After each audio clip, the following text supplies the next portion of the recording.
어르신들, 한 해 동안 땀 흘려서 키운 복분자 농사. 정말 애 많이 쓰셨죠? 정성 들인 만큼 속상한 일도 많으셨을 텐데요. 오늘 제가 그 걱정 아주 그냥 시원하게 해결해 드릴 방법을 알기 쉽게 딱 정리해 드릴게요. 아마 아이고 올해도 또 이런 애 하셨을 걸 그쵸? 애써 핀 꽃은 그냥 힘없이 툭툭 떨어져 버리고 이제 좀 컸다 싶으면 장맛비에 물러 터져 버리니까 그거 보면서 한숨만 푹푹 나오셨을 겁니다. 그런데 이제 그런 걱정 안 하셔도 됩니다. 오늘 제가 딱 알려드리는 이 방법 하나만 기억하시면요. 그 지긋지긋했던 고민 진짜 간단하게 끝낼 수 있어요. 자, 그럼 바로 시작해 볼까요? 자, 먼저 우리가 왜 그렇게 매년 속을 끓여야만 했는지 그 원인부터 한번 제대로 짚어보자고요.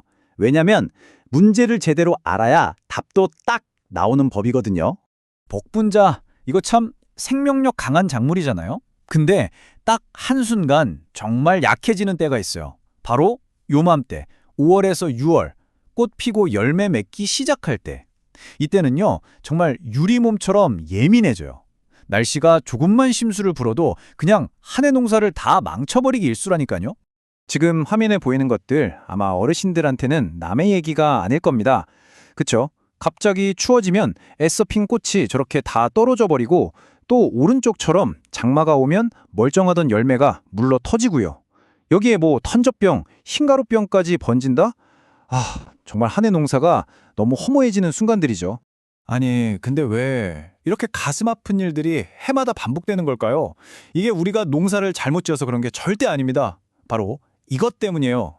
옛날에는요, 날씨가 참 순했죠. 봄은 봄답고 여름은 여름답고. 근데 지금은 어때요? 갑자기 한겨울 같은 추위가 훅 찾아오는 늦서리가 내리고 장마는 뭐 며칠 만에 한 달치비를 그냥 퍼부어버리잖아요. 이렇게 날씨가 제멋대로인데 예전 방식만 고집해서는 더 이상 답이 없는 거죠. 그럼 이제 어떡하냐, 포기해야 하나 싶으시죠? 아니에요.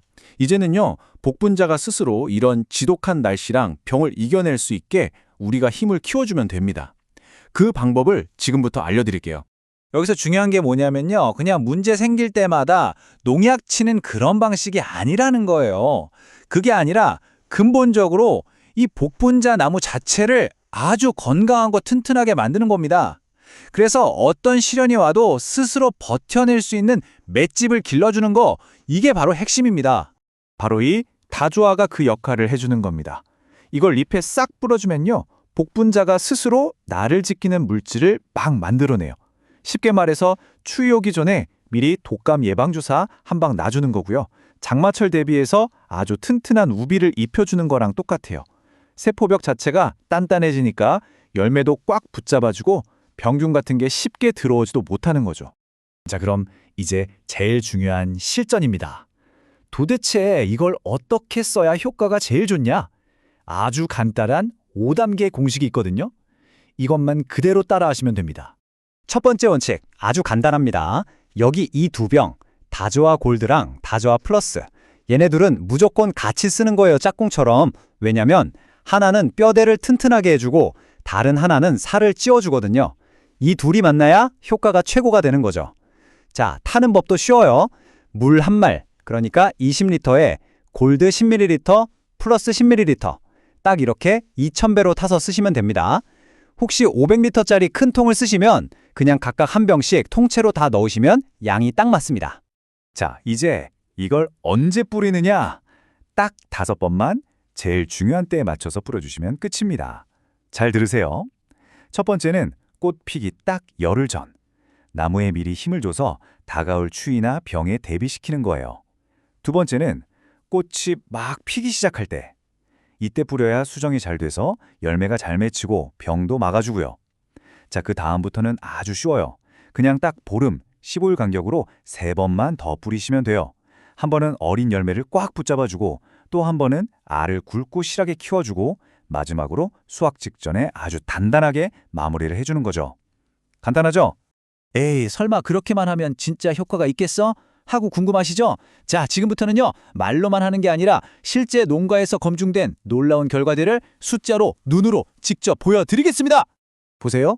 가장 먼저 열매가 맺히는 비율, 우리가 착과율이라고 하죠. 이게 무려 60% 이상 늘어납니다. 이게 무슨 말이냐면요. 예전에는 힘없이 떨어져 버리던 꽃 10개 중에 6개 이상이 이제는 아주 실한 복분자 열매로 열린다는 뜻이에요. 엄청나죠? 반대로 애써 맺힌 열매가 떨어지는 거, 낙과율은요, 절반으로 뚝 떨어집니다. 50%나 줄어드는 거예요. 나무가 열매를 꽉 붙잡아주는 힘이 얼마나 세지는지 아시겠죠? 이제 바람 좀 불고 비 좀 온다고 걱정 안 하셔도 되는 겁니다. 품질은 또 어떻고요?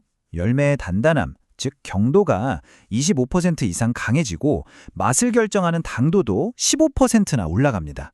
이게 뭘로 의미하겠어요? 더 비싼 값에 팔 수 있다는 거죠.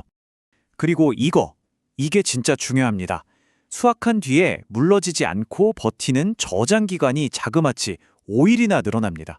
쉽게 안 물러지니까 버리는 거 없이 다 제값 받고 팔 수 있는 거예요. 손실은 줄고 수익은 늘고. 자, 이제 우리 농민들을 제일 힘들게 했던 그 날씨 문제로 다시 돌아와 볼게요. 이 다주화는요, 정말 변덕스러운 날씨에 대한 완벽한 보험이나 마찬가지입니다. 자, 이 화면이 핵심입니다, 여러분. 갑자기 꿀샘추위가 닥쳐도 미리 뿌려둔 다조화가 식물 몸 안에 천연 보호막을 만들어서 꽃이 얼어 죽는 냉해 피해를 막아주는 거고요. 반대로 수확할 때 장마가 져도 껍질이 아주 단단해진 열매가 물을 튕겨내니까 물러 터지는 피해를 완벽하게 막아주는 겁니다. 어르신들, 오늘 제가 길게 설명드렸지만 다른 건 다 잊어버리셔도 괜찮습니다. 딱 이 한 문장만 기억하세요. 물 한 말에 2병에서 각각 10ml씩 타서 보름 간격으로 잎에 뿌려준다. 이게 바로 우리 복분자 농사 대박 내는 황금률입니다. 아시겠죠? 자, 이제 선택은 어르신들의 몫입니다.